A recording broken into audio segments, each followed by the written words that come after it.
গাজীপুরের কোনাবাড়ীতে অপহরণের পর মুক্তিপণের 10 লাখ টাকা না পেয়ে 6 বছর বয়সী মাদ্রাসা ছাত্র সানজিদুল ইসলাম তামিমকে হত্যার ঘটনায় যৌথ অভিযানে দুজনকে গ্রেফতার করেছে র্যাব সদস্যরা।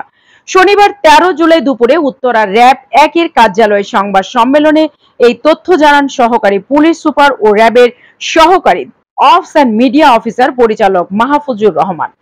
র্যাবের প্রাথমিক জিজ্ঞাসাবাদে আসামিরা জানায় তারা শিশুটির পূর্ব পরিচিত ছিল।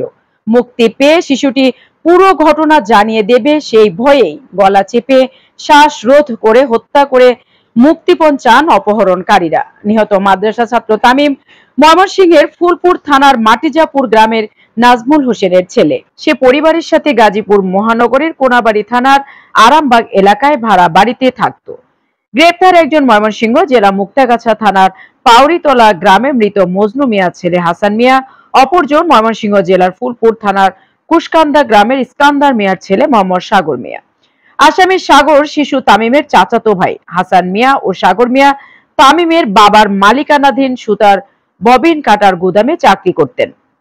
র্যাব জানায় শিশু সানজিদুল ইসলাম তামিম গাজীপুর মহানগরের কোনাবাড়ী থানার আমবাগ এলাকার আইনউদ্দিন দাখিল মাদ্রাসায় পড়াশোনা করত। গত 7 জুলাই সন্ধ্যায় তামিম বাসায় ফিরে না এলে তার পরিবার বিভিন্ন জায়গায় খোঁজ খবর নেন। খোঁজাখুঁজির করেও কোথাও তামিমের সন্ধান না পেলে কোনাবাড়ী থানায় একটি জিডি করেন। পরদিন 8 জুলাই সকালে তামিমের বাবা নাজমুল হোসেনের মোবাইলে ফোন করে তামিমকে ফিরে পেতে নগদ 10 লাখ টাকা মুক্তিপণ দাবি করেন অপহরণকারীরা। পরে তামিমের স্বজনরা অজ্ঞাত অপহরণকারীদের মুক্তিপণের টাকা দেওয়ার জন্য ওই দিনই ময়মনসিংহের বাইপাস এলাকায় যান এবং অপহরণকারীদের সাক্ষাৎ না পেয়ে চলে আসেন। এর আগে গত বুধবার দুপুরে গাজীপুর জেলার কোনাবাড়ী আমবাগ মধ্যপাড়া এলাকার একটি বাড়ির পূর্ব পাশে কলাবাগানের ভেতর শিশুর বিকৃত হওয়া মরদেহ দেখতে পেয়ে থানায় খবর দেয় স্থানীয়রা। পরে তামিমের মরদেহ শনাক্ত করে কোনাবাড়ী থানায় নারী ও শিশু নির্যাতন দমন আইনে মামলা দায়ের করেন তামিমের বাবা। মামলা দায়েরের পর পুলিশের পাশাপাশি র্যাব ও ঘটনার আমলে নিয়ে ছায়া তদন্তে নামে। তদন্তের এক পর্যায়ে র্যাব আসামিদের শনাক্ত করে শুক্রবার বিকেলে হাসান মিয়াকে মুক্তাগাছার কুদুরবাড়ি বাজার ও সন্ধ্যা 7:30টায় মোহাম্মদ সাগর মিয়াকে ময়মনসিংহের ফুলপুর থানাধীন কুশকান্দা এলাকা থেকে গ্রেফতার করে।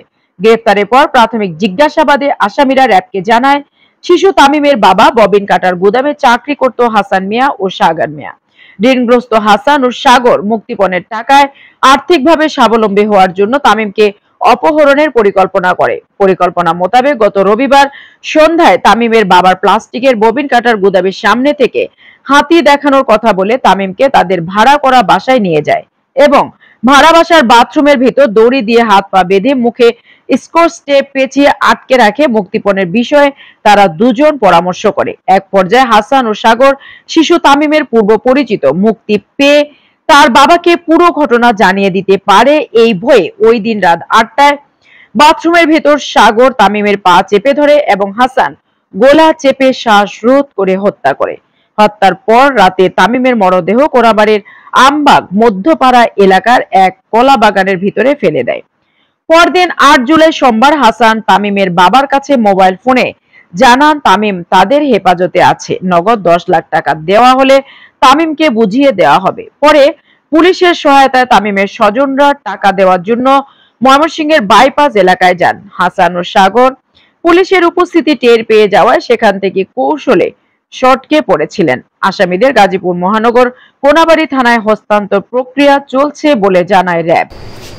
গত 7 জুলাই তারিখে বাচ্চাটি তামিম ছোট বাচ্চাটি বাইরে বের হয়ে যায় এবং সন্ধ্যা 6টা পর্যন্ত না পাওয়া গেলে তাদের